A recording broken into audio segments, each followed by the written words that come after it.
Sir నమస్తే sir. నమస్కారం అండి. మొన్న ఆగస్ట్ 15 రోజున ఏదో పెద్దగా చేయాలని చెప్పేసి కొంతమంది దుండగులు అంటే ఇక్కడ ఇండియా లోపలే కొంతమంది దుండగులు ఏదైనా ప్రయత్నించారు. అది కూడా ఆగస్ట్ 15కి 3-4 రోజుల ముందుల ఇండియా వైజ్ గా ఆపరేషన్ చేసి 250 నుంచి 260 మంది వరకు అరెస్ట్ చేయడం జరిగింది.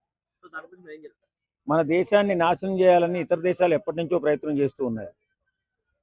ప్రతి ఒక్కరూ అప్రమత్తంగా ఉండాలని ఎప్పటి నుంచో చెప్పుకుంటూ ఉంటాం. అయినా సరే ఇలాంటి ఉపద్రవాలు కలుగుతూనే ఉన్నాయి. భారతదేశ ఔన్నత్యాన్ని, భారతదేశ సంస్కృతిని, సాంప్రదాయాల్ని, భారతదేశ గౌరవాన్ని దెబ్బకొట్టాలని ఇతర దేశస్తులు ముష్కర మూకలు మన దేశంలో చొరబడి ఏదో అలజడి సృష్టించి అన్యాయం చేయాలని ప్రయత్నం చేస్తూనే ఉన్నాయి. ఈరోజు భారతీయ జనతా పార్టీ అధికారంలో ఉంది కాబట్టి సరిపోయింది. లేకపోతే దేశం ఎంత అభద్రతా భావంలో వెళ్ళిపోయేదో మనందరికీ తెలుస్తుంది. ఆగస్టు 15 నాడు జరిగినటువంటి ఈ సంఘటన దేశాన్ని ఒక్కసారిగా ఉలిక్కిపడేలా చేసింది.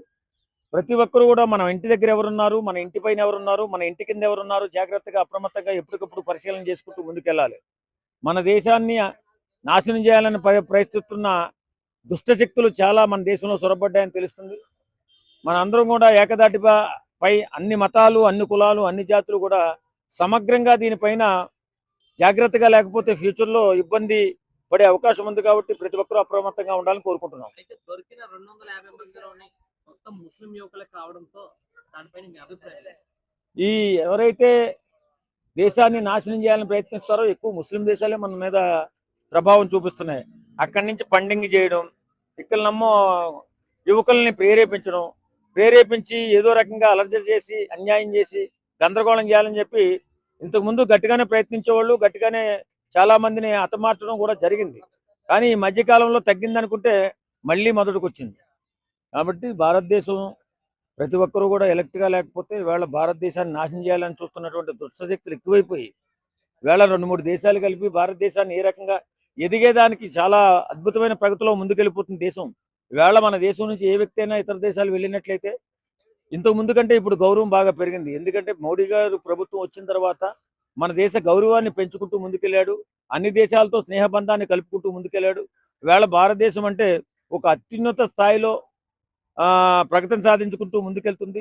సంస్కృతి సాంప్రదాయాలు అలాగే గౌరవ మర్యాదలకి ఎలాంటి ఇబ్బంది లేకుండా అన్ని దేశాలని సమన్వయం చేసుకుంటూ ముందుకెళ్తుంది. కాబట్టి ఇవాళ మనం ఎవడన్నా ఇండియన్స్ ఇతర దేశాలకు వెళ్ళిన ఇండియన్ అని చెప్తే గౌరవంగా బాధ్యతగా ఇండియన్ అంటే మన మిత్రులు అనేటటువంటి భావంతో మన వాళ్ళందరూ కూడా వాళ్ళంతా కూడా మనల్ని హక్కును తెచ్చుకుని మనకి చాలా సపోర్ట్ చేస్తున్నారు. ఈ రకంగా భారతదేశం ప్రగతి ముందుకు సాగడానికి నరేంద్ర మోడీ గారి కారణం. అలాగే దేశంలో జరుగుతున్నటువంటి ఇలాంటి కార్యక్రమాల పట్ల ఇలాంటి విచ్ఛిన్నకర శక్తులు దేశంలో చొరబడ్డారని చెప్పి మన దగ్గర సమాచారం ఉంది. కాబట్టి అందరూ అప్రమత్తంగా ఉండాలి. అయితే 250 మంది కూడా యూఏపీ ఉపా కేసు చట్టం కింద చేయడం జరిగింది. అది ఉపా కేసులో కూడా ఇరికించడం జరిగింది. ఏ మతమైనా ఏ కులమైనా ఇలాంటి దుశ్చర్యలకు పాల్పడితే ఉపా చట్టాలు కాదు కాల్చిపడదాం కదా. అప్పుడే భారతదేశంలో ఉన్నటువంటి ఎవడైనా అరాచకం చేయాలనేటటువంటి అరాచక శక్తి భయపడతాడు. ఈ చట్టాల వల్ల ఏ లాభం లేకుండా పోతుంది. ఒకసారి జరుగుతుంది, 2 సార్లు జరుగుతుంది, 3 సార్లు జరుగుతుంది. ఎన్నిసార్లు అని చూస్తూ ఊరుకుంటాం? ఎవడైతే మన దేశాన్ని నాశనం చేయాలని ప్రయత్నం చేస్తున్నాడో దానికి ప్రలోభపడి ఎవడైతే ఆకర్షించబడి వాళ్ళతో వెళ్తున్నాడో వాళ్ళందరినీ కూడా ఎన్కౌంటర్ చేసి పడితే దరిద్రం పోతుంది.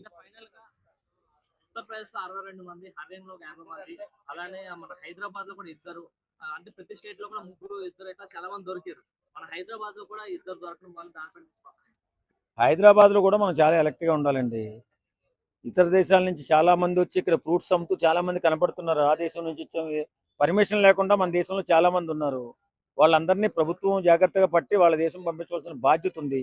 అలాగే వచ్చిన వాళ్ళు ఫోన్లే వాళ్ళేదో బ్రతకడానికి వచ్చారు కదా అని మనం ఏదో మంచి మనసుతో అంగీకరిస్తే అందులోనే క్షుద్రశక్తులు ఎక్కువైపోయి. కాబట్టి మనం చాలా జాగ్రత్తగా ఉంటేనే మన మనుగడ బాగుంటుంది, మన బిడ్డల భవిష్యత్తు బాగుంటుంది.